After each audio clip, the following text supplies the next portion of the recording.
When Bukayo Saka met Arsene Wenger early last year, 2023, he asked the old man to teach him one thing to elevate his game. Wenger said to the young Saka, "Use your right foot a bit more." And on Saturday, Saka said, "Say less." Here's Saka, invited to get forward and invited to smash home.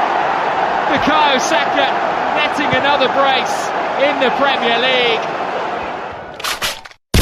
Welcome to Up Gunners, the ultimate podcast for Arsenal football fans worldwide. You're ready to dive into the latest updates, insightful analysis, breaking news, and all things Arsenal from the perspective of a passionate Nigerian supporter.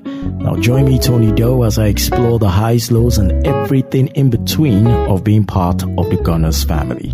So grab your jersey, settle in, and let's kick off this journey together. Up Gunners! Arsenal delivered a commanding 5-0 victory over Burnley in the Premier League, with Bukayo Saka shining with a brace, supported by goals from Martin Odegaard, Leandro Trossard and Kai Havertz.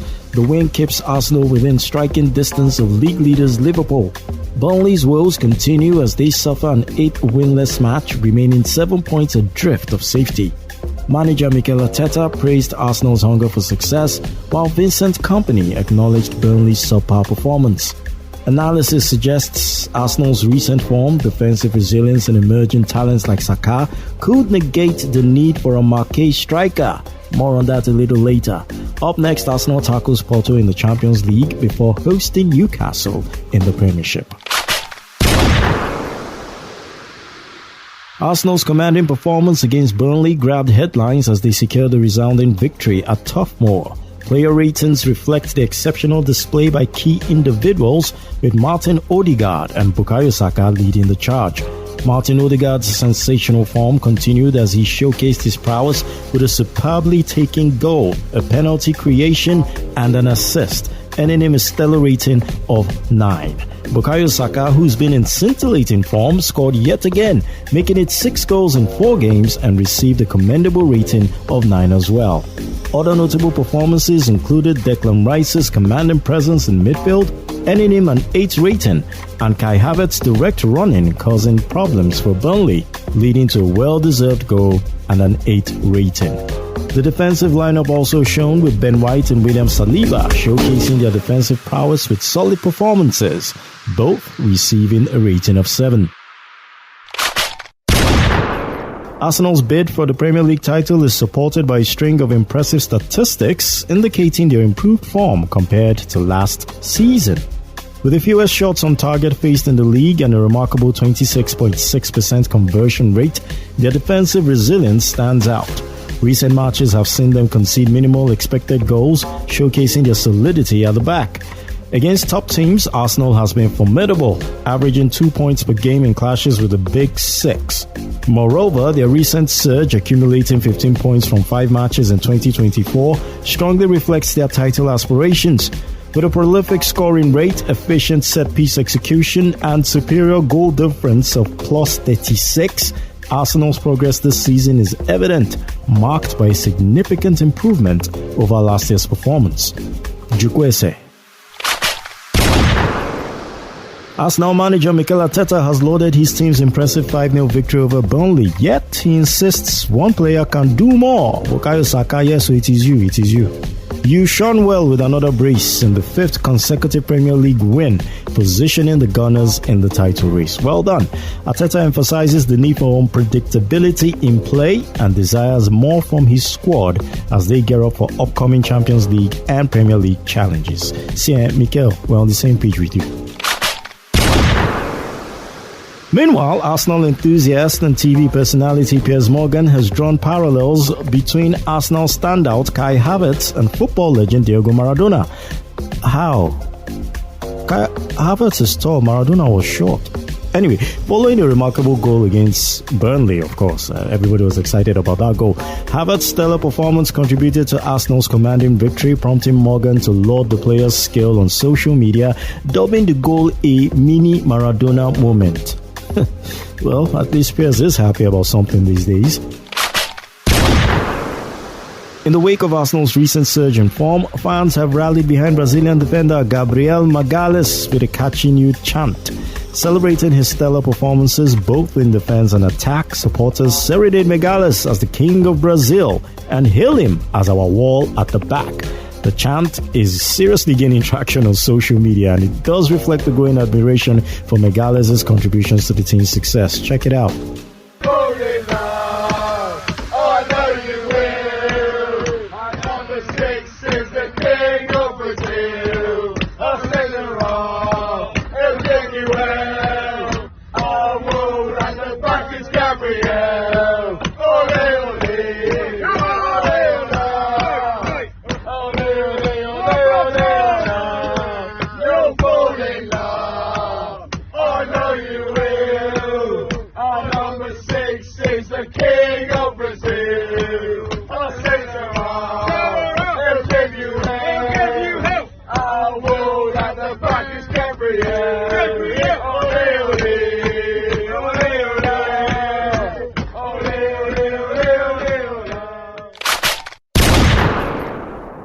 In recent statements, Arsenal manager Mikel Arteta has hinted at the possibility of the club entering the race for PSG star Kylian Mbappe.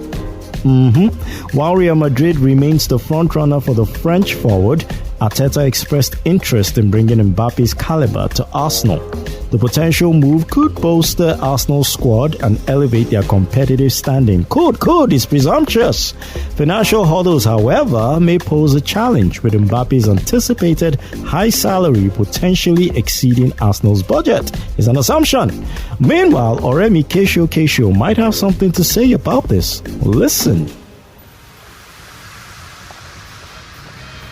From a financial standpoint, the Mbappe deal is virtually almost impossible. Not because Arsenal cannot afford him, but because Arsenal has been pushing the financial fair play issue a bit. So I do not think that from a financial perspective, Arsenal will go for Mbappe, and I do not want Arsenal to. Also, there's also the standpoint of because Mbappe is such a good player does not mean that he'll guarantee us success or trophies. I mean, he plays for PSG. What have they won apart from the Ligue 1 that they win season in, season out? Without Mbappe, they will still win it. So what value has he really added to PSG? What has he? Is he really worth all the money that PSG has been paying him, the stupid money? No, he doesn't. Then lastly, players like Mbappe that think about themselves, and we know he's one of the most selfish, arrogant irritants in the game. He thinks about himself more than the team. He thinks he's better than everybody else. He thinks it's more important than whatever the team is, whatever the team is fighting for, whatever the team stands for. We know players like that are not Arteta type of players. What has gotten us now to where Arsenal is now is, apart from the talents we have in that team, is a spirit of oneness that Arteta has imbibed in that squad. It's everybody fighting for one another. No disruptive characters, no Ozils, no Aubameyang, no Guendouzi. If you feel that you're better than the team, you are out of the team. You really, really think Arteta will bring an Mbappe in that will disrupt everything that he has built? No, I do not think so.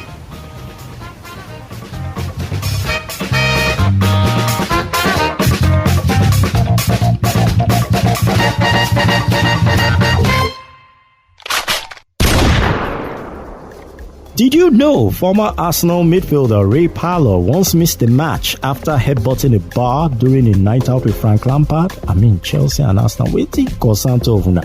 Parlour needed 8 stitches as a result of the mishap, which caught the attention of manager Arsene Wenger. Despite Wenger's understanding nature, Parlour was sidelined for a game or so. Nevertheless, the Romford Pele fondly recalls Wenger as a nice man who always had his players' best interests at heart. Talk about a memorable night on the town.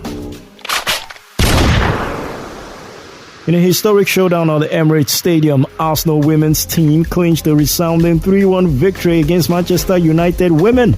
Despite early challenges, Arsenal's dominance prevailed with goals from Katie McCabe, Chloe Lacasse and Kim Little sealing the win. The match witnessed the groundbreaking attendance of 60,160 spectators, setting a new FA Women's Super League record and highlighting the growing appeal of women's football. Arsenal's triumph not only signals their title aspirations, but also marks a significant moment in the sport's evolution, showcasing their pivotal role in driving its visibility and popularity. Well done to the Arsenal women. As the battle for the Premier League title intensifies, Arsenal, Liverpool and Manchester City brace for a series of pivotal matches in the coming weeks. With Arsenal currently in second place, closely trailing leaders Liverpool by 2 points and Manchester City lurking close behind, each fixture holds immense significance. Arsenal's next 5 games in the Premier League feature encounters against Newcastle United, Sheffield United, Brentford, Chelsea, and a high-stakes clash against reigning champions Manchester City. With the title race tightening, these fixtures could prove decisive in shaping the destiny of the league crown.